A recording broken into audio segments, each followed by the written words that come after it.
کیا۔ وہ کہنے لگی کوئی بات نہیں، وہ بات ختم ہو چکی ہے۔ میں نے کہا تو پھر نئی بات شروع کر لیتے ہیں۔ وہ کہنے لگی میں سمجھی نہیں۔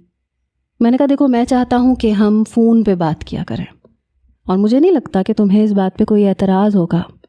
وہ کہنے لگی ہاں ٹھیک ہے کر لیا کریں، لیکن 11 بجے کے بعد میں سو جاتی ہوں۔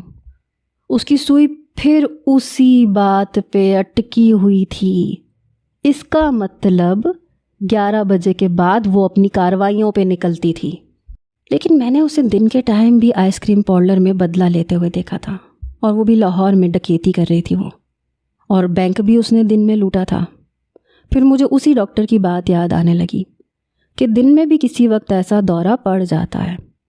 ہو سکتا ہے اپنے ماں باپ کو اس نے بہانہ کیا ہو کہ دوست کے گھر جا رہی ہوں، اور سیدھا لاہور پہنچ گئی ہو، وہاں سے ڈکیتی ماری ہو، اور پھر حیدرآباد تک تو وہ گاڑی میں آئی ہے۔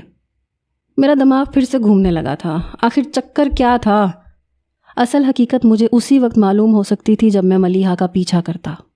میرے اندر کوئی جاسوسی کیڑا موجود تھا۔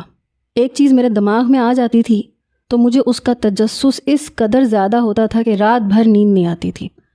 بس کسی نہ کسی طرح ہوتا تھا کہ یہ معاملہ مجھے پتہ چل جائے۔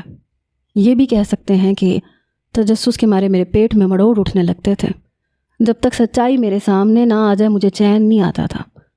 لیکن اگر میں اس کی جاسوسی کرتا تو میرا بزنس تو ٹھپ ہو جاتا۔ سمجھ نہیں آ رہا تھا آخر اس کا حل کیا نکالوں۔ میں کسی اور کو بھی اس کام پہ مامور نہیں کر سکتا تھا۔ بڑی بری سی بات تھی۔